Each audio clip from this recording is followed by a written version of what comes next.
नमस्कार, मैं स्वरभूमि रोहित शर्मा। देखते देखते क्या हो गया इस देश में। 10 सालों में देश जहां तक चला है वो यहाँ तक चला है। अब मनुस्मृति अवैध ना होकर के वैध रूप धारण करता जा रहा है। राहुल गांधी ने कहा था, भारत में लड़ाई संविधान बनाम मनुस्मृति की है। बाबा साहब अम्बेडकर ने कहा था, भारत का इतिहास बौद्धों और ब्राह्मणों का संघर्ष का इतिहास है। आज ये इतिहास इस रूप में आ गया है कि जो कोई मनुस्मृति का विरोध कर रहे हैं वो जेल जा रहे हैं, मारे जा रहे हैं। और इसी कड़ी में बीएचयू के छात्रों का आज जिस तरह से भयादोहन हो रहा है, जिस तरह से उनको लगातार प्रताड़ित किया जा रहा है, उनको जेल में डाला गया है, ये अपने आप में बहुत ही बड़ा सवाल उठता है। 25 दिसंबर 1927 ईस्वी को बाबा साहब अम्बेडकर, जो इस देश के संविधान को रचे हैं, उन्होंने मनुस्मृति की प्रतियां जलाई थी। और मनुस्मृति की यह प्रतियां जलाने का ही आज 97वां वर्ष है, जब बीएचयू के छात्रों ने भी प्रतियां को जलाने का, प्रचर्चा करने का एक कोशिश किया था। 25 दिसंबर 2024 को संपूर्ण देश में इससे जो संविधान स्थापित करना चाह रहे हैं नरेंद्र मोदी, मनुस्मृति को, उस मनुस्मृति के खिलाफ पूरे देश भर में प्रतियां जलाई गई। और इसी का एक कड़ी था बीएचयू में। बीएचयू में छात्रों ने प्रतिरोध में एक परिचर्चा आयोजित किया और प्रतीकात्मक तौर पर मनुस्मृति की प्रतियां जलाने का एक प्रयास किया। लेकिन बीएचयू के संघी कुलपति कोई नागवार गुजरा और बीएचयू के छात्रों को उठाकर जेल में डाल दिया गया। इन छात्रों की पहले पिटाई भी हुई, इनके कपड़े फाड़े गए, इनको साथ में दुर्व्यवहार किया गया। और जब विरोध में लोग खड़े हुए तो उनको भी उठा करके साथ में पुलिस ले गई, रात भर थाने में रखा, अगले दिन जेल भेज दिया। जेल में जब वकील के दल उनसे मिलने गए तो उन लोगों ने पाया कि वहाँ किस तरह से इन छात्रों को प्रताड़ित किया जा रहा है। ना उनसे मिलने का ठीक से व्यवस्था किया जा रहा है, ना उन्हें खाना की व्यवस्था किया जा रहा है जेल के अंदर में। और जो छात्रों का जो चोटें लगी थी, ना ही उसका इलाज किया जा रहा है। जो छात्र बीमार थे उनका भी इलाज नहीं हो रहा है। यहाँ तक कि उन पर जिस तरह से धाराएं लगाई गई है, बीएनएस, मतलब मोदी सरकार ने आईपीसी की धाराओं को हटाकर अब नया एक नौटंकी शुरू किया है, और वो है बीएनएस, भारतीय दंड संहिता। नाम बदलने में माहिर ये मोदी सरकार हर दिन नाम बदलती है और नाम बदल करके अपने आप को स्थापित करने का, चिर आयु करने का एक नया कुचक्र रचती है। यही कारण है कि नाम एक बहुत ही बड़ा फैक्टर बनता है जब आप किसी चीज का नाम बदलते हैं। मनुस्मृति के खिलाफ इन छात्रों के प्रतिरोध का जिस तरह से अंजाम हुआ है, जेल में डाला गया है, यह पूरी देश में लोगों को, न्यायप्रिय नागरिकों को, और जो कोई मनुस्मृति के खिलाफ, मनुस्मृति जैसे मानवद्रोही संहिता का विरोध करते हैं, उन लोगों को एक चेतावनी दी जा रही है, चेतावनी दी गई है इस गिरफ्तारी को लेकर कि अगर आप भी विरोध करेंगे तो आप भी जेल में होंगे। आखिर मनुस्मृति जैसे मानवद्रोही संहिता का इस तरह से पक्ष पोषण जिस तरह से मोदी सरकार कर रही है, योगी सरकार कर रही है, राहुल गांधी ठीक कहते हैं, भारत में इस वक्त संविधान बनाम मनुस्मृति का लड़ाई है। मनुस्मृति एक ऐसी किताब है जिसका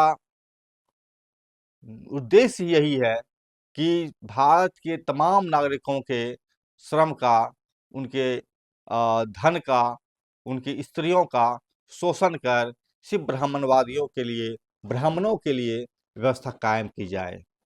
इसकी कोशिश में आरएसएस पिछले 100 साल से लगा हुआ है। भाजपा उसको पूरित करने के लिए सत्ता पर कायम है और 10 साल से यही कोशिश में लगा हुआ है किस तरह से मनुस्मृति भारत में स्थापित की जाए। हम आपको ले चलते हैं 1000 साल पहले, जब मनुस्मृति का पहला अध्याय लिखा गया था। मनुस्मृति का अध्याय लिखने का शुरुआत 7वीं शताब्दी में हुआ, या बल्कि कहें थोड़ा उससे पहले हुआ। चचनामा नामक एक किताब है जो चच ब्राह्मण के ऊपर लिखा गया था। अब इस किताब ने बताया है, ये किताब आपको 10वीं शताब्दी में 9वीं शताब्दी में लिखा गया था, जिसका कि आज मूल रूप तो नहीं है, लेकिन उसके अनुवादित संस्करण कई जगह से उपलब्ध हुए हैं और वो बताता है किस तरह से ब्राह्मणों ने छल कपट करके भारत की सत्ता को हथियाया है और भारत की जनता उसके खिलाफ विद्रोह न करे, इसलिए उन्होंने मनुस्मृति की 12 सूत्र रचे थे। यह 12 सूत्र प्रारंभिक सूत्र था, जिसमें कि शूद्रों को, मतलब जो भारत के मूल निवासी थे, उनको हथियार उठाने से रोका गया, उनको युद्ध लड़ने से रोकने का नियम बनाया गया और ये पहला अध्याय ही ये 12 सूत्र थे जो कि मनुस्मृति का स्थापित किया गया। यह 12 सूत्र बढ़ते बढ़ते आज एक बृहद किताब में रूप में सामने आया है, जिसे मनुस्मृति कहते हैं। कहा जाता है कि मनु जैसा कोई व्यक्ति हुआ होगा जिसने कि इन तमाम सूत्रों को एक जगह संकलित किया और संकलित करने के बाद इस किताब के अनुसार पूरी पूरी इस व्यवस्था को 4 वर्णों में बांट दिया, जहां पर ब्राह्मण, क्षत्रिय, वैश्य, शूद्र बने। शूद्र की संख्या भारत में लगभग 85% से भी अधिक है। अर्थात जब हम शूद्र कहते हैं तो सीधी सी बात होती है, अगर हम अंबेडकर की बात करें तो ये लड़ाई मूलतः बौद्धों और ब्राह्मणों की लड़ाई थी। ब्राह्मण सत्ता पर आए, बौद्ध सत्ताच्युत हो गए, इनकी बड़ी पैमाने पर हत्याएं हुई, इनके यूनिवर्सिटी जलाए गए, इनके जितने भी समर्थक थे उनकी हत्याएं की गई और अंततः बौद्धों की सत्ता को समाप्त कर दिया गया और उन्हें एक नया नाम दिया गया, शूद्र। मनुस्मृति को आज लोग इसी रूप में देखते हैं कि वह ब्राह्मण की सेवा करने का एक संहिता है और मोदी सरकार का स्पष्ट मानना है यही संहिता भारत में स्थापित करनी है, इस संविधान को हटाकर। आज जब पूरे समूचे देश में मनुस्मृति के खिलाफ एक माहौल बन रहा है, मनुस्मृति पर बहसें चल रही है, मनुस्मृति के हर पन्ने को उकेरा जा रहा है, किस तरह से वो स्त्री विरोधी है, किस तरह से वो श्रम विरोधी है, तब जाकर के इस मोदी सरकार को तकलीफ हो रहा है और उन लोगों पर कार्रवाई की जा रही है। बीएचयू के छात्र को धन्यवाद, वो लगातार इन मुद्दों को उठाते रहे हैं। इसके अलावे भगत सिंह के छात्र मोर्चा जो हैं, ये जिस संगठन के तहत ये लोग काम कर रहे हैं, ये भगत सिंह को भी ये संघी, ये भाजपा वाले आज दुष्चरित्र, मिथ्याभाषी, आराम तलवी, बहुरूपिया साबित करने की कोशिश कर रहे हैं। अर्थात जिनका कोई योगदान नहीं है भारत की आज़ादी में, जिनका गद्दारी का इतिहास रहा है भारत की आज़ादी के दौर में, आज वह ज्ञान बांट रहे हैं, आज वह लोग उपेक्षित कर रहे हैं, कलंकित कर रहे हैं उन लोगों को जो भारत की आज़ादी में अपनी जानें कुर्बान कर दी, भारत की आज़ादी के लिए अपना घर द्वार परिवार छोड़ दिया, जेलों में रातें काटी, अंततः शहीद हुए। भगत सिंह को जेल में फंसाने वाले भी यही संघीय अटल बिहारी वाजपेयी थे और यही लोग ने उनके खिलाफ गवाही भी दिया था भगत सिंह को फांसी पर लटकाने में।